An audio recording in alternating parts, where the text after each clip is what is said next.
네, 성경책 계신 분들은 또 찾아주시고요. 생명의 산 갖고 계신 분들은 3월 5일자 월요일 고린도후서 3장 1절부터 11절까지의 말씀을 저희가 함께 공독하며 나아가길 원합니다. 저희가 한 목소리로 함께 읽도록 하겠습니다. 1절부터 함께 읽겠습니다. 시작. 우리가 다시 자천하기를 시작하겠느냐? 우리가 어찌 어떤 사람처럼 추천서를 너에게 붙이거나 혹은 너희에게 받거나 할 필요가 있느냐? 너희는 우리의 편지라 우리 마음에 썼고 무사람이 알고 읽는 바라. 너희는 우리로 말미암아 나타난 그리스도의 편지니 이는 먹으로 쓴 것이 아니요 오직 살아계신 하나님의 영으로 쓴 것이며 또 돌판에 쓴 것이 아니요 오직 육의 마음판에 쓴 것이다. 우리가 그리스도로 말미암아 하나님을 향하여 이 같은 확신이 있으니 우리가 무슨 일이든지 우리에게서 난 것 같이 스스로 만족할 것이 아니니 우리의 만족은 오직 하나님으로부터 나느니라. 그가 또한 우리를 새 언약의 일꾼 되기에 만족하게 하셨으니 율법 조문으로 하지 아니하고 오직 영으로 함이니 율법 조문은 죽이는 것이요 영은 살리는 것이니라. 돌에 서서 새긴 죽게 하는 율법 조문의 직분도 영광이 있어 이스라엘 자손들은 모세의 얼굴에 없어질 영광 때문에도 그 얼굴을 주목하지 못하였거든. 하물며 영의 직분은 더욱 영광이 있지 아니하겠느냐? 정죄의 직분도 영광이 있은즉 의의 직분은 영광이 더욱 넘치리라. 영광되었던 것이 더 큰 영광으로 말미암아 이에 영광될 것이 없으나 없어질 것도 영광으로 말미암았은즉 길이 있을 것은 더욱 영광 가운데 있느니라. 아멘. 네, 오늘 말씀은 고린도후서 또한 3장과 4장 말씀은 사도 바울, 저희가 사도 바울이라고 부르죠. 그냥 바울이라고 부르지 않고 사도 바울이라고 부릅니다.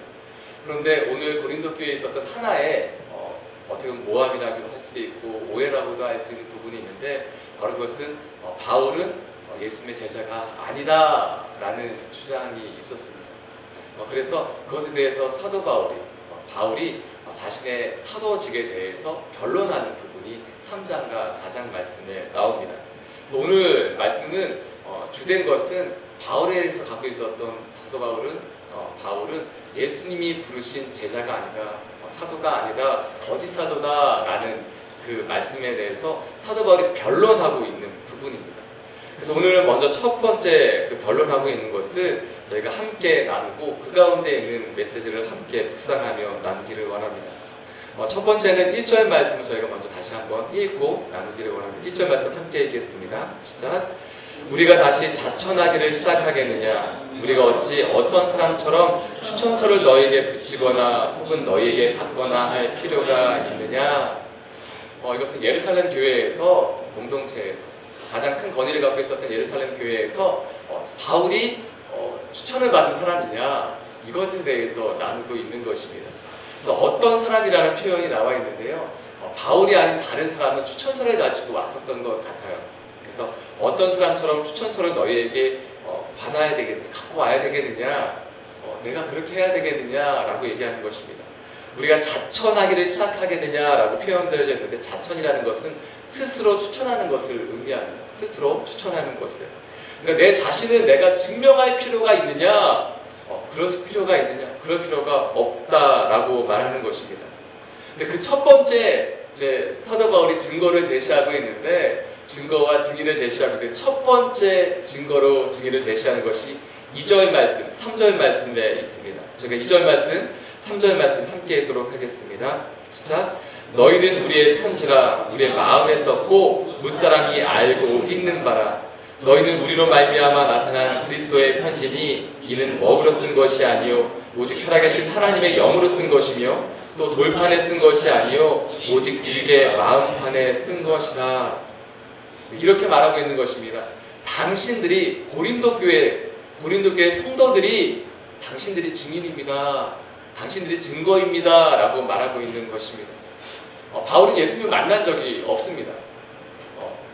예수님이 십자가의 고난을 받으시고 또한 다시 부활하실 때까지 또한 부활 이후까지 사도 바울은 개인적으로 예수님을 만나고 또한 예수님으로부터 제자로 부르심을 받은 적이 없습니다.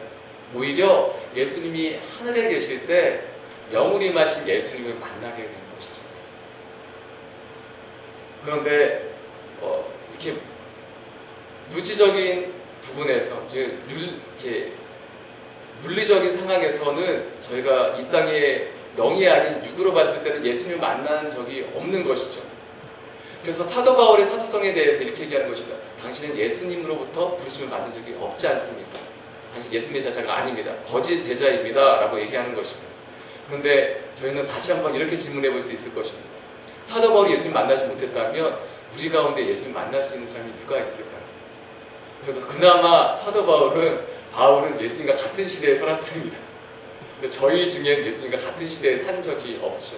그럼에도 불구하고 저희는 예수님을 만났습니다. 이 만남은 개인적인 것입니다. 예수님과 만난 이 구원의 확신은 개인적인 것입니다. 다른 사람들이 같아부타 맞다 아니다 말할 수 있는 분이 아니죠. 사도 바울은 그것에서 먼저 자기 자신에 대해서 변론할 때 이렇게 얘기하고 있습니다. 여기에 감동이 있는데 첫 번째는 당신들이 증인입니다 라고 얘기하고 있는 것입니다. 되게 조심스러운 부분인데 다른 사람에 대해서 저희가 얘기할 수 있는 부분들이 있어요. 그것이 어떤 때는 알고 하는 얘기가 있을 수 있고 모르고 하는 얘기가 있을 수도 있습니다. 그 사람이 잘 알지 못하는데 처음으로 소문으로 듣고 선입견을 갖게 될 때가 또 있지요. 그런데 이렇게 먼저 부탁을 드리고 그러한 저희가 되었으면 좋겠습니다. 그것은 어떠한 선입견을 가질 때 다른 사람의 얘기나 소문을 통해서 그 사람에 대해서 선입견을 갖고 선지식을 알게 되는 것이 아니라 오직 예수로 말미암아 예수님의 사랑으로 말미암아 예수님의 그 사랑의 안녕을 통해서 저희가 그 사람을 바라보고 먼저 선지식을 갖고 오히려 선입견을 갖는다면 예수로 말미암은 선입견을 갖기 이 시간 선포하고 축복합니다. 그렇게 살았으면 좋겠습니다. 많은 얘기들이 돌고 얘기가 될 수 있죠. 그렇지만 저도 그렇게 하려고 노력하는 부분이 하나 있는데 그 사람을 직접적으로 만나서 알기 전에는 다른 사람을 통해서 듣는 얘기는 가능하면 믿지 않으려고 합니다. 그래서 직접 만나서 그 사람과 만나보고 함께 최소한 어떤 시간을 지내고 난 다음에 어떤 사람이구나. 그런데 이것도 맞지 않는 거죠. 그렇죠. 제가 살면서 최소한 만나보고 겪어보고 알아야 될 것들이 필요하다고 생각이 듭니다. 근데 오늘 사도 바울이 이렇게 얘기하고 있는 것입니다. 그래도 나를 알 수 있는 사람 당신들이지 않습니까? 나와 함께 지냈던 사람들 당신들이지 않습니까? 라고 얘기하고 있는 것입니다. 특별히 3절 말씀에 보면 이렇게 기록되어져 있어요. 너희는 우리로 말미암아 라고 표현되어져 있는 부분이 있어요. 너희는 우리로 말미암아. 이것은 좀 번역하면 이렇게 할 수 있습니다. 우리의 섬김을 통해 라고 얘기하고 있어요. 너희는 우리의 섬김을 통해 그리스도께서 쓰신 편지이다 라는 표현입니다. 이 섬김은 무엇입니까? 복음을 전한 거고요. 예수 그리스도의 복음을 전한 거고요. 또한 말씀을 가르친 것입니다. 그리고 함께 먹고 마시며 한 공동체를 전했던 것을 얘기하고 있습니다. 천국 복음을 증거하고 그 말씀을 가르치고 그리고 함께 살았던 것입니다. 함께 살았던 예수 그리스도의 함께 그 복음으로 말씀으로 말미암아 함께 살았던 당신들이 알지 않습니까? 당신들은 아름다운 표현이 나와 있는데요. 이는 먹으로 쓴 것이 아니요 오직 살아계신 하나님의 영으로 쓴 것이며 또 돌판에 쓴 것이 아니요 오직 육의 마음판에 쓴 것이라. 2절 말씀에 또 이렇게 되어 있죠. 우리의 마음에 썼고 라고 기록되어져 있습니다. 이것은 이러한 표현인 것입니다. 당신들이 내 마음 안에 있고 그리고 당신들 마음에 내가 있지 않습니까? 이것이 증거가 아닙니까? 이것이 증인이 아닙니까? 우리가 같이 살았는데 모르겠습니까? 라고 얘기하고 있는 것입니다. 같이 살았던 사람이 알지 못한다면 누가 알 수 있겠습니까? 같이 살았던 당신들이 알지 않습니까? 라고 얘기하고 있는 것입니다. 다른 사람들의 얘기, 유대인들이 와서 이렇게 얘기한 거예요. 유대인들이 찾아와서 사도 바울은 거짓 사도입니다 라고 얘기할 때 당신들이 알지 않습니까? 라고 얘기하는 것입니다. 같이 살았던 당신들이 알지 않습니까? 내가 다른 것을 전했습니까? 내가 다른 복음을 전했습니까? 라고 얘기하고 있는 것입니다. 그리고 4절 말씀, 5절 말씀을 저희가 함께 읽기 원하는데요. 여기에 또 아름다운 증거에 대해서 얘기하고 있습니다. 4절 말씀, 5절 말씀 함께 읽도록 하겠습니다. 시작. 우리가 그리스도로 말미암아 하나님을 향하여 이 같은 확신이 있으니 우리가 무슨 일이든지 우리에게서 난 것 같이 스스로 만족할 것이 아니니 우리의 만족은 오직 하나님으로부터 나느니라. 아멘. 이제 5절 말씀에 만족이라는 단어가 나와요. 이 만족이라는 단어는 자격을 의미합니다.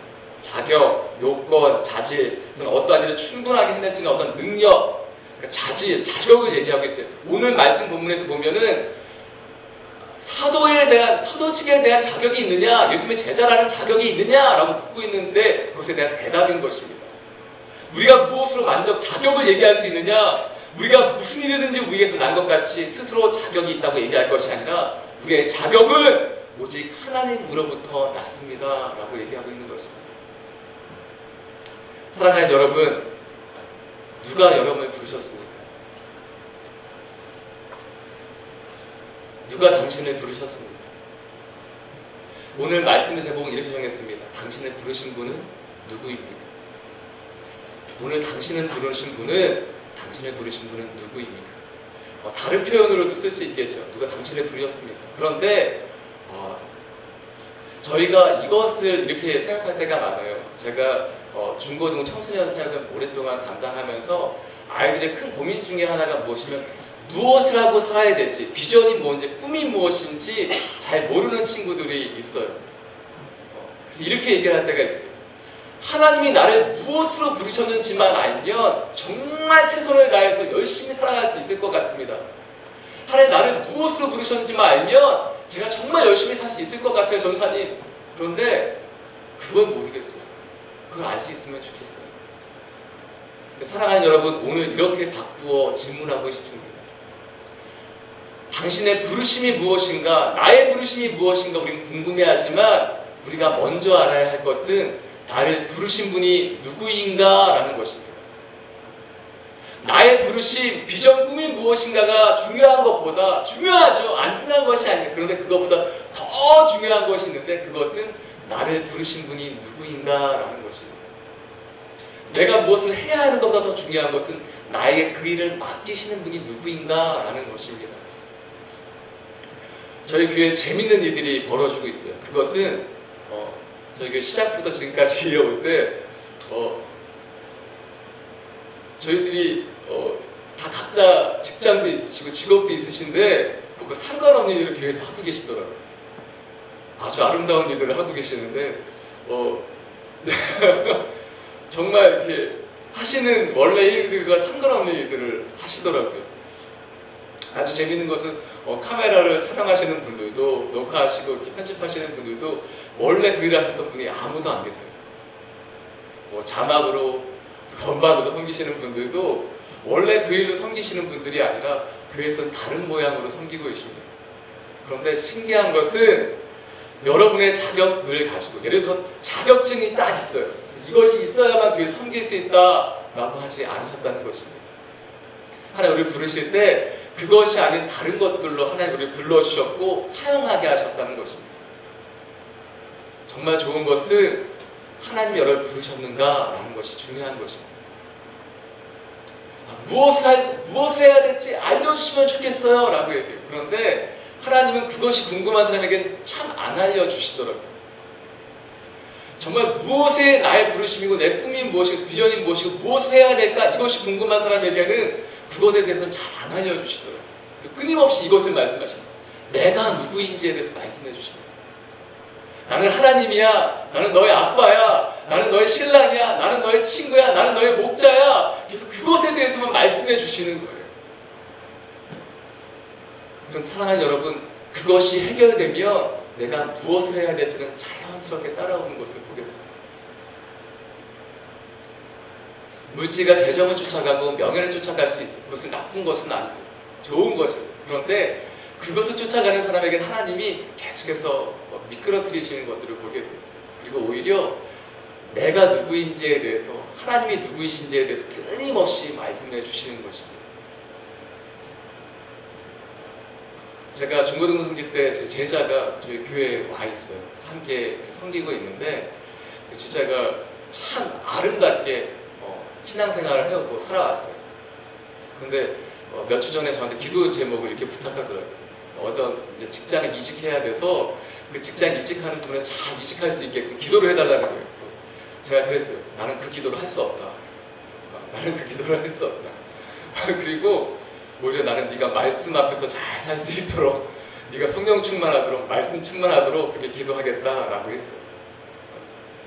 제가 그 친구의 삶을 알기 때문에, 인생을 알기 때문에 누구야 나는 너를 위해서 그렇게 기도할 수 없다라고 얘기했어요. 그렇게 기도할 수 없어요. 제가 그 삶을 알기 때문에. 오늘 고린도 교회 성도들처럼 함께 지냈던 시간들이 있고 그 삶을 알기 때문에 제가 그렇게 말할 수가 없는 거예요. 그리고 오히려 성령 충만하고 말씀 충만하게 살아라고, 오히려 그렇게 살기를 기도할 수밖에 없다고 말했습니다. 사랑하는 여러분 사랑하기 때문에 이 시간 말씀드리고 또한 부탁드리고 싶습니다. 그것은 사랑하는 여러분을 부르신 분이 누구인가를 기억하고 그것을 붙들고 사시길 선포하고 축복합니다. 무엇을 해야 되는지는 그 다음입니다. 중요하지 않다는 것이 아니라 그 다음입니다. 우리의 부르신 분이 누구인지를 안다면 무엇을 해도 괜찮은 것입니다. 제 인생에서 소중한 친구들이 있지만 그렇게 가깝게 지내는 친구는 아니에요. 그런데 한 친구의 고백이 제 평생에 살면서 계속 물리는 것이 하나 있어요.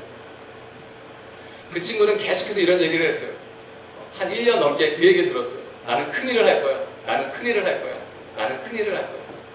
그래서 도대체 나중에 너무 궁금해서 좀 제가 업신여기다가 나중에 그 친구의 삶을 봤더니 참 괜찮은 거예요. 그래서 물어봤어요. 네가 말하는 큰일이라는 게 무엇이냐? 라고 물어봤더니 이렇게 대답하더라고요. 하나님이 나에게 맡겨주신 일이 큰일이에요. 나는 무엇을 할지 모르지만 하나님 나에게 시키시는 일이라 난 그 일을 할 거야. 그 일은 나에게 큰일이야. 라고 얘기하더라고요.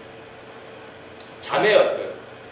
신학을 하고 있고 그때 전도사였어요. 그럼에도 불구하고 이 친구는 자신이 무엇을 하든지, 전도사를 하든지 아니면 사역을 그만두든지, 결혼해서 그냥 엄마로서 살든지 아내로서 살든지 아니면 다른 일을 시킬 수 있는지 어떠한 것이든지, 그래서 전도사였지만 나중에 그것을 그만두고 그래서 청소만 할지라도 자신에게 맡겨주신 하나님의 그 일이 큰 일이라고 얘기했어요.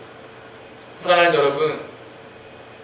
여러분을 부르신 분이 하나님이시라면, 그분이 정말 신실하신 분이고 좋으신 하나님이시라면 그 하나님께서 여러분에게 맡겨주시는 그 일은 큰 일인 것입니다. 그리고 그것이 중요한 것입니다. 오늘 에베소서 1장 17절부터 19절 말씀에 봤더니 이러한 말씀이 있더라고요. 17절 말씀이 이렇게 기록되어 있습니다. 우리 주 예수 그리스도의 하나님 영광의 아버지께서 지혜와 계시의 영을 너에게 주사 하나님을 알게 하시고, 그 다음에 18절에 이렇게 기록되어 있어요. 너희의 마음의 눈을 밝히사 그의 부르심의 소망이 무엇이며 성도 안에서 그 기업의 영광의 풍성함이 무엇이며, 나중에 알게 해주시겠다고 말씀하시는 첫 번째는 무엇이냐? 부르심의 소망보다 앞서 있는 것이 무엇이냐면 하나님을 알게 해주신다는 것입니다. 지혜와 계시형을 부어주시는데 그것을 먼저 알게 해주신 것이 하나님이 누구신지를 알게 해주신다는 것입니다. 그 다음에 부르심의 소망을 알게 해주시고 그 기업의 영광의 풍성함을 알게 해주신다고 말씀하고 있어요. 사랑하는 여러분, 이것이 중요한 것입니다. 우리를 어떻게 부르셨는가 보다 우리 부르신 하나님, 그래서 하나님을 아는, 하나님 먼저 선택하고 하나님을 아는 저와 여러분이 되길 이 시간 선포하고 축복합니다. 불분명할 때가 있어요. 그런데 저도 이런 때가 있었어요. 그것이 딱 맞다라고 하기보다는 저의 한 예를 드는 것입니다. 그것은 제가 저희 아내와 연애하고 있을 때, 결혼 전에 연애하고 있을 때 어떤 한 분이 저에게 전화가 와서 이렇게 질문하시는 거예요. 응답을 받았냐는 거예요. 하나님의 응답을 받았냐라고 질문하시더라고요. 그 당시에 제가 전도사였는데 전도사님, 하나님이 말씀해 주셨어요? 응답하셨냐고 물어보는 거예요. 그래서 하나님 말씀하시진 않았다고. 그랬더니 저한테 화를 내시더라고요. 어떻게 전도사님이 그러실 수가 있냐. 전도사님 어떻게 기도도 하지 않고 하나님 응답도 받지 않고 결혼을 결정하고 연애를 할 수가 있냐 이렇게 얘기를 하시더라고요. 그래서 그 말을 듣는 제가 또 묵하더라고요. 묵하면 안 되는데 묵하더라고요. 그리고 제가 그분께 그렇게 말씀을 드렸어요. 제가 사랑한다고. 그 당시에 연애하고 있었던 여자하고 있었던 저희 아내를 제가 사랑한다고 얘기했어요. 제가 사랑하는데 사랑하는 것보다 더 큰 응답이 어디 있습니까? 라고 말씀드렸어요. 사랑하는데 사랑하는 것보다 더 큰 응답이 어디 있습니까? 사랑하는 여러분, 이렇게 사랑하는 여러분이라는 말을 이렇게 설교하다가 사용하게 돼요. 남목사님도 그렇고 저희 교역자들이 사용하게 되는데 첫 번째 의미는 잘 들어주십시오 라는 의미도 있습니다. 중요한 얘기 할 겁니다. 잘 들어주십시오. 두 번째 의미는 정말 사랑해서 하는 말입니다. 정말 여러분이 소중하고 귀하고 사랑하기 때문에 드리는 말씀입니다. 사랑하기 때문에 드리는 말씀인데요. 오늘 사도 바울의 고백 안에서 그 사랑이 담겨있는 것을 보게 됩니다. 내가 내 자신에 대해서 증명하고 나타내야 됩니까? 아니죠.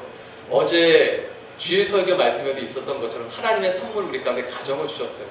언제든지 믿고 신뢰할 수 있고 정말 단추 풀고 허름하게 옷을 입어도 깐끈한 양말을 좀 부끄러운 얘기지만 여러분 이렇게 사랑하는 가족이니까 말씀드릴게요. 저도 이렇게 속 네일을 이렇게 구멍 나도 계속 입습니다. 그리고 저희 아내가 제발 좀 이거를 버리라고 해도 그러니까 보이지도 않는데 왜 그러냐면 계속 꺼내서 입고 버리려고 또 꺼내서 입고 이렇게 하고 있어요.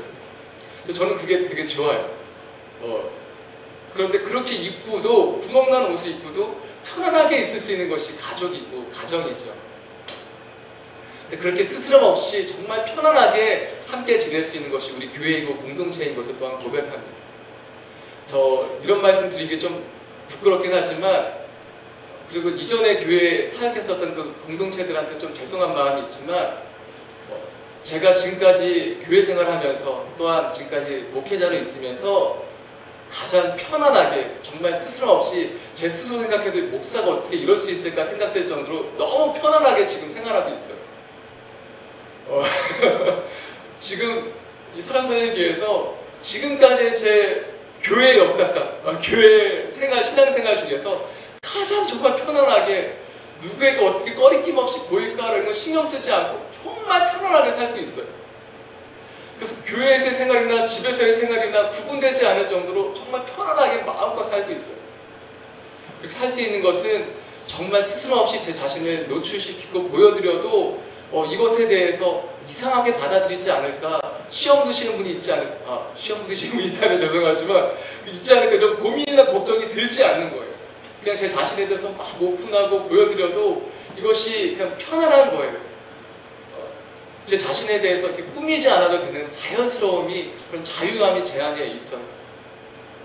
사랑하는 여러분, 이것이 사랑하기 때문에, 가족이기 때문에, 공동체이기 때문에 이렇게 살 수 있다고 믿습니다. 그리고 우리가 그렇게 살아나가는 교회가 되었으면 좋겠습니다. 언제든지 꺼리낌 없이 그냥 보여줄 수 있고 나눌 수 있고. 그래서 때로는 목사가 어떻게 저럴 수 있어 그렇게 생각되고 시험 드시는 분이 마음이 어린 분 계시겠죠. 그런데 그게 접니다. 그리고 이렇게 하지만 우리가 같이 말씀 붙들고 기도하면서 또 예배하면서 그렇게 가는 교회가 되었으면 좋겠습니다. 정말 중요한 것은 놓치지 않고 살아가는 그런 교회가 되었으면 좋겠습니다. 정말 사랑하기 때문에 부탁드리는 것은 정말 말씀을 붙들고 정말 예수 그리스도의 그 복음을 붙들고 그 가운데 기도하며 예배하며 살아가는 저와 여러분, 그런 교회가 되었으면 좋겠습니다. 아멘. 네, 나머지 뒤에 부분은 내일 말씀과 연결되어서 내일 말씀을 나눌 때 함께 나누도록 하겠습니다. 오늘은 이 사도 바울이 자신에 대해서 증명하는데 두 가지를 얘기합니다. 첫 번째는 당신들이 증인입니다. 증거입니다. 당신 그리스도께서 쓰신 편지이고 당신들이 내 마음 안에 있고 당신들 마음에 내가 있습니다. 두 번째, 그것은 나를 부르신 분이 예수 그리스도 하나님이십니다 라고 고백하는 것입니다. 그래서 오늘 그 부르심, 나를 부르신 분이 누구입니까? 예수님이십니다. 예수님 날 부르셨는데 누가 뭐라고 할 수 있겠습니까? 로마서 11장 29절에는 이렇게 기록되어져 있습니다. 하나님의 은사와 부르심에는 후회하심이 없느니라. 아멘. 하나님 우리 부르셨기 때문에 후회함이 없는 그런 부르심으로 우리 불러주셨습니다. 그래서 그 부르신 분을 믿고 신뢰하며 나아가는 저와 여러분, 그럼 오늘 하루가 되기를 이 시간 선포하고 축복합니다. 제가 이렇게 기도하며 주 앞에 나아가기 원하는데요. 다른 것 기도하지 않고 먼저 이것을 기도했으면 좋겠습니다. 하나님, 나를 불러주셔서 감사합니다. 내가 무엇을 할까에 대해서 걱정하고 그것에 대해서 구하는 것이 아니라 하나님, 오늘 구하는 것은 하나님을 더 알기 원합니다. 나를 부르신 하나님을 더 알기 원합니다. 그리고 비전과 꿈을 소유하기 이전에 나를 부르신 하나님, 그 하나님을 소유하기 원합니다. 그것이 첫 번째 기도이고요. 두 번째 기도는 하나님, 나를 마음껏 사랑하며 나를 품어주고 내가 품을 수 있는 교회 공동체를 허락하여 주심에 감사합니다. 하나님, 전통의 색안경을 끼고 바라보는 것이 아니라 하나님 아버지, 오직 말씀이신 예수님, 그 예수님과 함께 사랑의 눈으로 또한 말씀의 눈으로 함께 바라보며 축복하고 기대하고 소망하며 하나님 아버지 함께 손을 붙잡고 걸어나갈 수 있는 그러한 교회 공동체가 되게 하여 주시옵소서. 지금 함께 기도하며 주 앞에 나가기 원합니다. 함께 기도하시겠습니다. 하나님, 우리 가운데 정말 소중한 것들을 부어주셨습니다. 하나님, 그 가운데 비전도 주시고 꿈도 주시고 하나님 능력도 주시고 달란트도 주시고 재능도 주셨습니다. 하나님, 그렇지만 이 시간 먼저 기도하기 원하고 소유하기 원하는 것은 나를 부르신 분이 누구이신가 그것을 기억하며 그 부르심에 합당한 삶을 살기 원합니다. 하나님, 부르신 분, 그분 예수님 하나님을 소유하고 그분을 붙잡고 그분을 품고 나아가는 우리의 삶과 인생이 되게 하여 주시옵소서. 비전과 꿈보다 소중한 것, 나를 부르신 분 하나님을 소유하며 하나님 그분과 함께 나아갈 수 있는 우리의 삶과 인생이 되게 하여 주시옵소서. 또 우리 가운데 귀한 공동체를 허락하여 주셨습니다. 교회 공동체를 허락하여 주셨습니다. 또한 가정을 허락하여 주셨습니다. 가정을 주셨습니다. 하나님, 정말 마음 편히 나누어도 하나님 부끄럽지 아니하고 하나님 어색하지 않고 내 자신을 꾸미지 않아도 되고 하나님 정말 자유하게 정말 마음껏 사랑하며 마음껏 표현하며 마음껏 품으며 나아갈 수 있는 교회 공동체를 허락하여 주셨사오니 그런 가정을 허락하여 주셨사오니 마음껏 사랑하며 고백하며 나누며 기다려주며 품어주며 이렇게 살릴 수 있는 우리의 가정이 되게 하여 주옵시고 그러한 공동체가 되게 하여 주시옵소서. 아버지, 감사합니다. 하나님, 감사합니다. 우리 먼저 불러주셔서 감사하고 우리를 불러주시고 우리를 살려주시고 날마다 이끌어주시고 동행하여 주시는 그 하나님이 나의 소유 또한 내가 주님의 소유가 되게 하여 주심에 감사합니다. 날마다 주님이 우리 안에 거하시고 우리가 주 안에 거하는 놀라운 기적과 축복을 누리게 하여 주시옵시고 하나님, 또 우리 가운데 귀한 선물을 주셨습니다. 가정입니다. 교회입니다. 하나님, 정말 꾸미지 않아도 되고 다른 모습을 보이지 않아도 되고 정말 단추를 풀고 마음껏 하나님 넥타이를 풀고 하나님 아버지 가식 없이 꾸미지 않고 내 자신을 자유하게 보여주고 나도 품으며 사랑하며 살 수 있는 가정과 교회 공동체가 되게 하여 주시옵소서. 부르심에 합당하게 살 수 있는 우리의 가정, 우리의 교회가 되게 하여 주시옵소서. 이 모든 말씀 예수의 이름으로 기도드리오며 이제는 우리 주 예수 그리스도의 무한하신 은혜와 하나님 아버지의 크신 사랑하심과 성령 하나님의 기억하고 사랑하고 품고 또 사랑하게 하시는 그 놀라운 역사가 우리의 가정 가운데, 만남 가운데, 교회 가운데, 직장 가운데 하나님 지금부터 영원토록 함께 하옵시기를 간절히 축원드리옵나이다. 아멘. 아멘.